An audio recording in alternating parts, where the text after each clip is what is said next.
Hello, guys, and welcome back to the Empress Show. This is your lady, the Wonder Woman, Julie. Welcome back. If you are new here, you are most welcome. We love new souls. And as always, I'm excited to have this conversation with you guys. And feel free to tell me what you think about whatever we share after every episode. This is my story segment inspired by my story. So, guys, I happened to have met a certain lady. I wouldn't really say that she's my friend. Um, Maybe those times when you meet someone and they just feel free to share out their life story with you. So she is shy, so she is not a person who would love or who would feel comfortable sharing her story here on the Empress in person, but she wouldn't mind her story being shared out. So I thought, why not? So I hope mko salama. Personally, I am fine. I've been doing life just, one day at a time. I'm going to share with you a story about this particular lady. We are going to call her, tumuite nani? Tumuite Jane. So that's not her real name. So I met Jane and I happened to have, carried my baby, the twin, the twin Zulema. And as we were talking, I happened to mention that, she had a twin sister, but this and that happened. And yes, and you see, it's that time, it's that moment when someone asks you, and how comes you're talking as if nothing happened? Story for another day, guys. But anyway, the joy of all this is that the moment you talk, God gives you a certain grace to to be able to give strength to other people. And so that's when Jane got the courage to share out her story, and this is her story. So Jane is a lady who has one sibling, a sister, and it happened that by the time she was in Form 3, she lost her mom. No, her mom got sick, cancer, and she lost her mom. So out of losing her mom, I've realized that most ladies rather, end up in relationships. I don't want to call them unwanted relationships, but most of the time we realize that when you're going through a lot, sometimes it is love that brings you back to normalcy. I don't know. What do you think? But most ladies, we end up in someone's hands. I think that's the simplest way to say it. So it happened the same to Jane. Jane met this guy who was willing to hold her, to hug her and all that.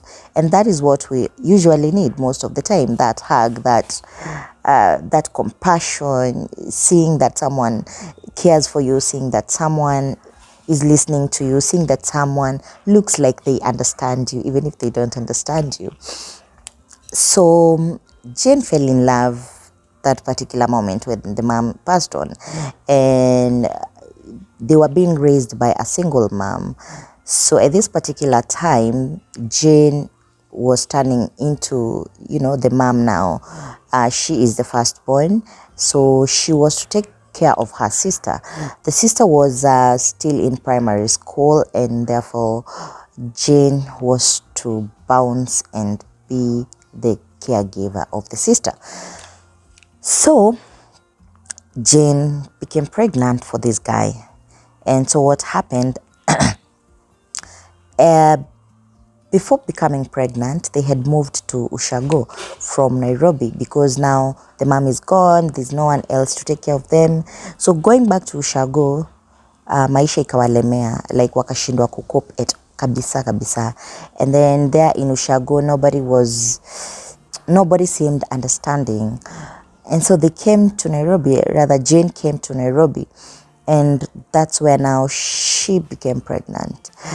Now, this particular guy took her to her home, to their home, to the mom's home, the mom of the guy. So wakaenda huko, wakaanza kuishi huko.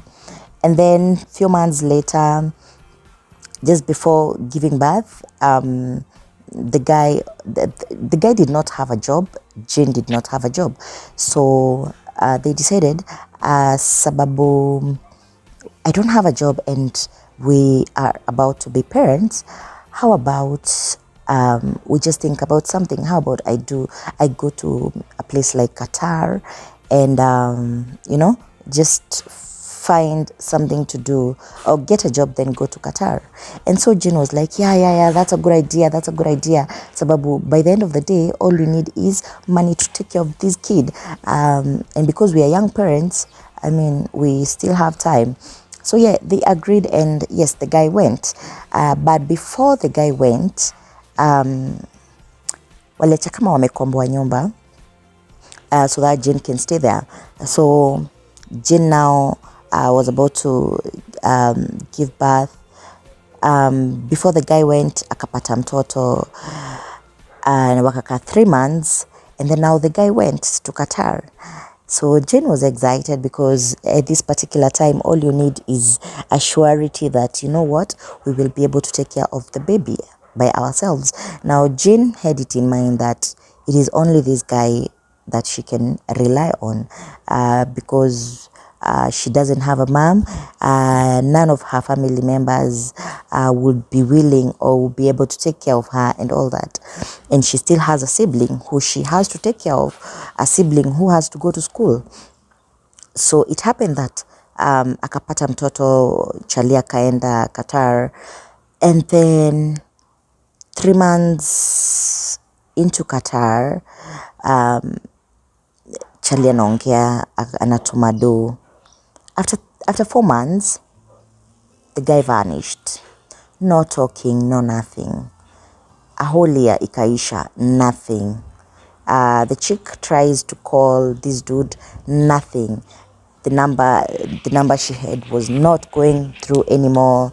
Nothing was working out. This girl didn't have any job. She didn't know what to do. So it happened that she had now to, start thinking out of the box. Now the baby is 2 years. It's a baby boy. This guy hajaiona mtoi, hata hajui anakaaje anymore because alimwacha akiwa 3 months. So ikafika 3 years and the kid needs to go to school. Then the guy comes back. Just before coming back, Jane wakafungiwa nyumba and they had to be thrown out because they've stayed for more than 3 months. They're not paying. Yani, life became difficult for her. And now, this is now a time when Jane had to think out of the box. Akakumbuka, by the way, kitambo nilikuwa nasaidia kumalizia braids.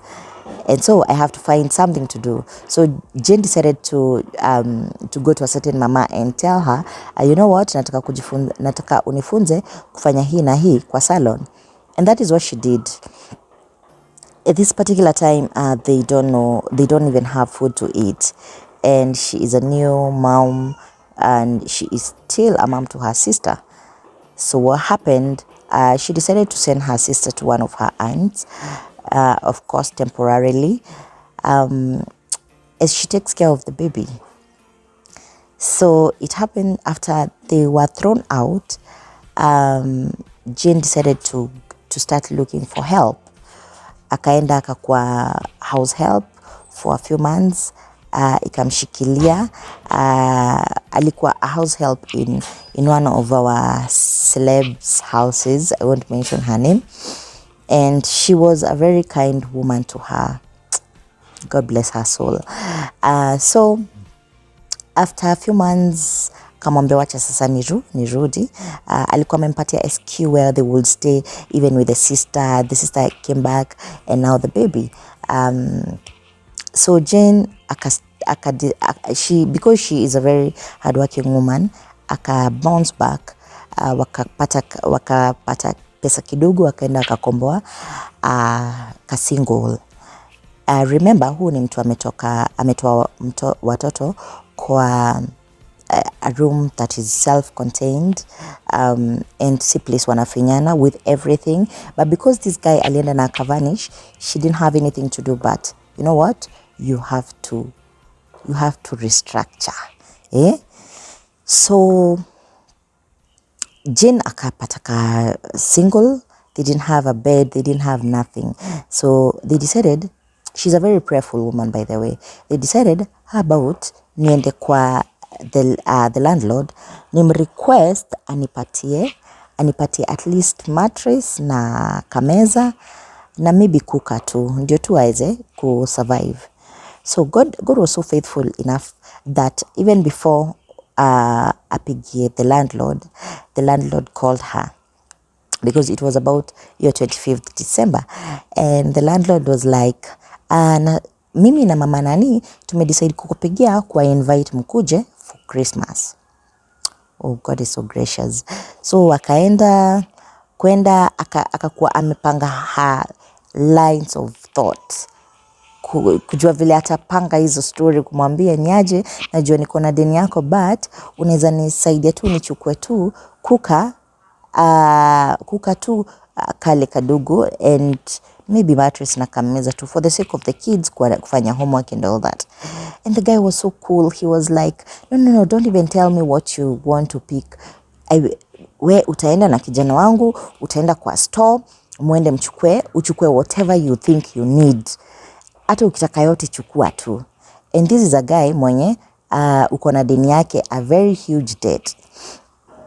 And so God was so faithful to help her gain favor even to those landlords.